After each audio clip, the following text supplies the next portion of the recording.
అనేక మంది అమరవీరుల ప్రాణత్యాగాలు, వాళ్ళ బలిదానాలు ఈ ప్రాంత ప్రజలే కాకుండా రాష్ట్ర వ్యాప్తంగా ఉన్నటువంటి పీడిత ప్రజల విముక్తి కోసం సాగే పోరాటాల్లో వాళ్ళ అసలు బాసినటువంటి విషయం ఉంది. కాబట్టి కోలాశంకర్ నేను ఇద్దరం అత్యంత సహచరులే. బహుశా ఇక్కడున్న కాంగ్రెస్కి ఎవరికి తెలియకపోవచ్చు.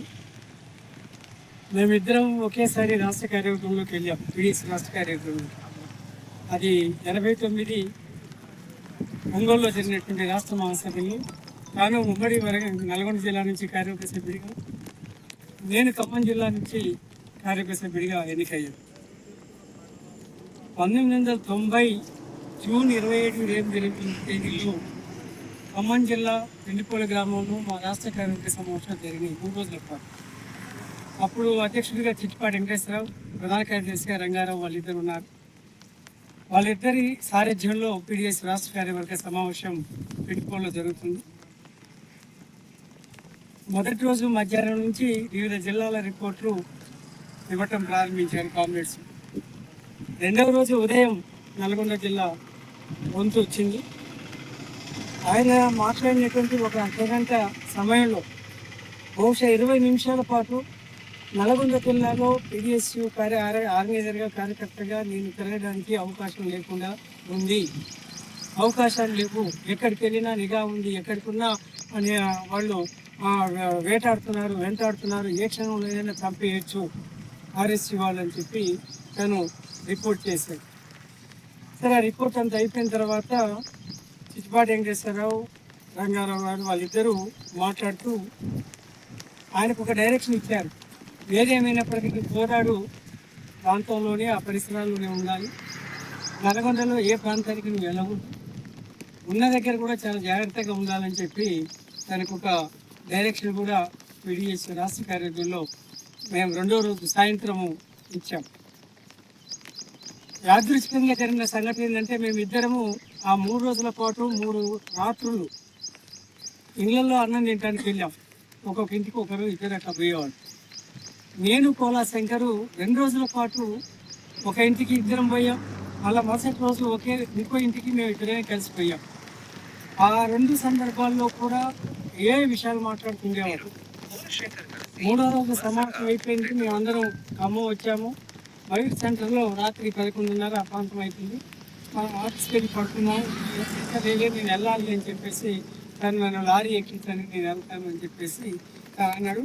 అప్పటికి అది కరెక్ట్ కాదు, పోవద్దు, పరిస్థితి బాగాలేదని నువ్వే అన్నావు, మళ్ళీ ఈ టైంలో పోతే ఇబ్బంది ఉంటుంది, వద్దని చెప్తే కూడా తను వినలేదు, అంగీకరించలేదు.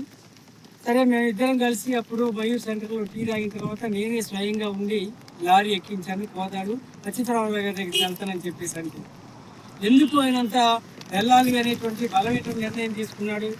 బహుశా ఇప్పుడున్న కోలా విక్రమ్ అప్పటికే జన్మించి ఒక 3-4 రోజులు అవుతున్నట్టుంది బహుశా. కానీ చూడాలి అనేటువంటి ఒక ఆత్మత, ఒక కథన, చూడాలి అనేటువంటి కథన. ఆ సందర్భంగా మేము అన్నాం, కానీ చూడాలి, ఉండడం పోలేదు నేను ఎట్లా అని అంటున్నప్పుడు నేను క్లియర్గా మేము అన్నాం, నాతో కూడా అనేక మంది అన్నారు, ఏముందబ్బో 10 రోజులు అయిన తర్వాత వస్తే అక్కడనే రమ్మంటే ఎక్కడికి వస్తుంది, చూడొచ్చు, ఎందుకు 10 రోజులు ఆగలేవా అని కూడా మేము జనరల్గానే మాట్లాడాం. కానీ తను అంగీకరించలేదు.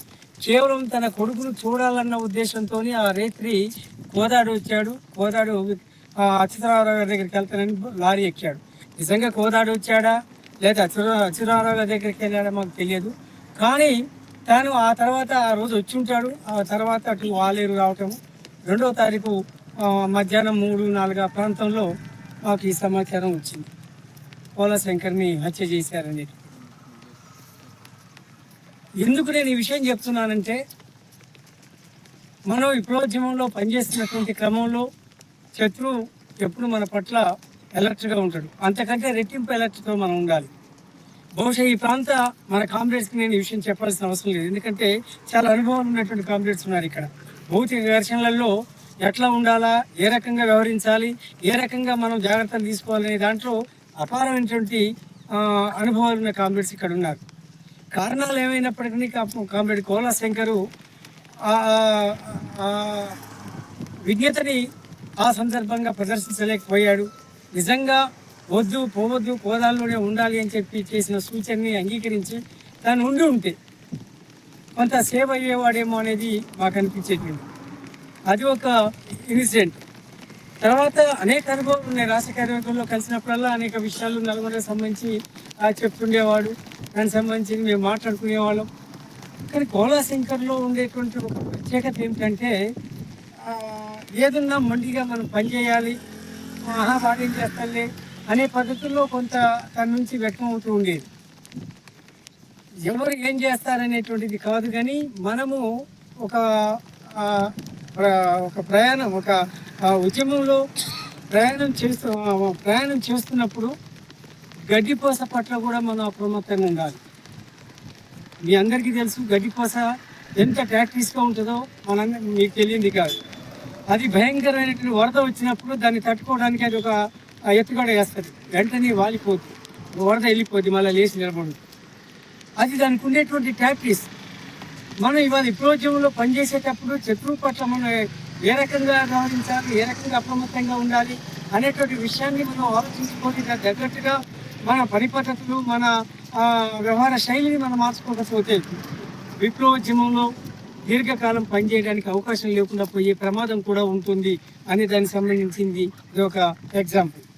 అయితే కామ్రేడ్ కోలాశంకర్ పీడీఎస్యూ ఉద్యమంలో చాలా క్రియాశీలకంగా ఆనాడు ఉన్నటువంటి అననుకూలమైన పరిస్థితుల్లో, ప్రతికూల పరిస్థితుల్లో ఇవాళ విద్యార్థి ఉద్యమాన్ని ఈ జిల్లాలో విస్తరింపజేయాలి, అభివృద్ధి చేయాలని చెప్పి సీరియస్గా ఆలోచన చేసిన ఒక గొప్ప వ్యక్తి. ఎందుకంటే 84 చీలిక తర్వాత దాదాపు ఈ జిల్లాలో మేజర్గా అటు జనశక్తి వైపు వెళ్ళిపోవడం, మనకు అక్కడక్కడ సంబంధాలు ఉండటం, ప్రధానంగా యాదాద్రి భువనగిరి ఏరియాలోనే మనకు బేస్ ఉండటము, మిగతా ప్రాంతాల్లో కొంత బలహీనంగా మనం ఉండటము, దీంతో జిల్లా వ్యాప్తంగా పీడీఎస్యూని ఎట్లా మనం విస్తరింపజేయాలా, ఎట్లా డెవలప్ చేయాలి అనేటువంటి ఒక ఏకైక లక్ష్యంతో కామ్రేడ్ కోలాశంకర్ తను జీవించున్న కాలంలో పీడీఎస్యూ విద్యార్థి ఉద్యమంలో ఆ రకమైనటువంటి ఆలోచనతో పనిచేశాడు. కనుక కామ్రేడ్ కోలాశంకర్ నిజంగా తాను ఈ ప్రాంత ఉద్యమం కోసం, ఈ జిల్లా విప్లవోద్యమం కోసం, ఈ ప్రాంతంలో ఉండేటువంటి విప్లవ విద్యార్థి ఉద్యమ నిర్మాణంలో తన ప్రాణాలను కూడా లెక్క చేయకుండా తాను పనిచేశాడు. ఆ రకంగా తన సేవల్ని మనకు అందించాడు. కనుక కామ్రేడ్ కోలాశంకర్ నుంచి మనం నేర్చుకోవాల్సింది ఏంటంటే, చివరి వరకు మన బొందిలో ప్రాణం ఉన్నంత వరకు, మనకు తుది శ్వాస వరకు కూడా విప్లవోద్యమానికి అంకితమై మనం పనిచేయాల్సినటువంటి బాధ్యత మన మీద ఉంది అనేటువంటి ఒక ఉద్దేశంతో తాను ఎట్లయితే పనిచేశాడో ఆ రకంగా అతని నుంచి మనం నేర్చుకోవాల్సింది ఏకైక అదేంటంటే, చివరి వరకు ఉద్యమంలో నిలబడటం. ఎన్ని ఆటుపోట్లు వచ్చినా, ఎన్ని ఇబ్బందులు వచ్చినా, విప్లవోద్యమం అనేది సాఫీగా రైలు పట్టాలలాగా ఉండదు, అది వంక టింకర్గా ఉంటుంది. మనం ఇంకా ఎదుర్చబోస్తే ఎట్లయితే వంక టింకర్గా ఉంటుందో ఆ రకంగానే విప్లవోద్యమం అనేది ఉంటుంది. విప్లవోద్యమంలో అనేక ఆటుపోట్లు ఉంటాయి, అనేక ఇబ్బందులు ఉంటాయి, అనేక కష్టాలు నష్టాలు ఉంటాయి. వాటన్నిటిని తట్టుకొని నిలబడేవాడే నిజమైనటువంటి విప్లవకారుడిగా, విప్లవ కమ్యూనిస్ట్గా ఉండగలుగుతాడు. ఆ రకమైనటువంటి స్ఫూర్తితో, ఆ రకమైనటువంటి స్పిరిట్తో మనం ఈ ప్రాంతంలో పనిచేయాల్సిన అవసరం ఉంది. ప్రత్యేకించి నేను పీడీఎస్యూ విద్యార్థులకి సూచించేది ఏంటంటే, మీరు కేవలం పీడీఎస్యూ అనేది కాదు, జాతీయ వారసులం, జంపాల వారసులం కాదు, మీ కళ్ళ ముందు, మీ సమక్షంలో ఉన్నటువంటి కామ్రేడ్ కోలాశంకర్ ఏ రకంగా పనిచేశాడు, ఏ రకంగా ప్రాణాలకు తెగించి అంత నిర్బంధం ఉన్నా కూడా శత్రువర్గం రాజకీయ మూకలు ఏ రకంగా ప్రతి నిత్యం హత్య చేయడానికి ప్రయత్నం చేస్తుంటే కూడా నీడలాగా వెంటాడుతుంటే కూడా లెక్క చేయకుండా అత్యంత ధైర్య సాహసాలతో పీడీఎస్యూ నిర్మాణం కోసం, పీడీఎస్యూ ఉద్యమం కోసం తను ఎట్లా పనిచేశాడో ఆయన యొక్క అమరత్వాన్ని మీరు పరిగణలోకి తీసుకొని ఆయన్ని వారసులుగా మీరు కొనసాగాలంటే మీరు కష్టపడి పనిచేయాల్సినటువంటి అవసరం ఉంది. కేవలం పీడీఎస్యూ అనే 4 పదాలు ఉచ్చరించడం కాదు, దాన్ని వదిలించడం కాదు, దానికోసం ఆచరణలో మా కృషి అంతా, మా కంట్రిబ్యూషన్ అంతా, మేము ఎంత టైం కేటాయిస్తున్నాం, దానికోసం ఏ రకంగా మేము పనిచేస్తున్నాం అనేది ప్రధానంగా ఉంటుంది. ముఖ్యంగా పీడీఎస్యూ సంస్థ విలువల్ని మనం అలవర్చుకోవడం, ఆ విలువల్ని మనం నేర్చుకోవడం, ఆ విలువలో కట్టుబడి, ఆ పద్ధతిలో కట్టుబడి మన విద్యార్థి జీవనంలో పనిచేయటం నేర్చుకోవాలా. ఆ రకంగా నేర్చుకుంటారని మీకు కోలాశంకర్ ఒక ఆదర్శమైనటువంటి ఒక వ్యక్తి.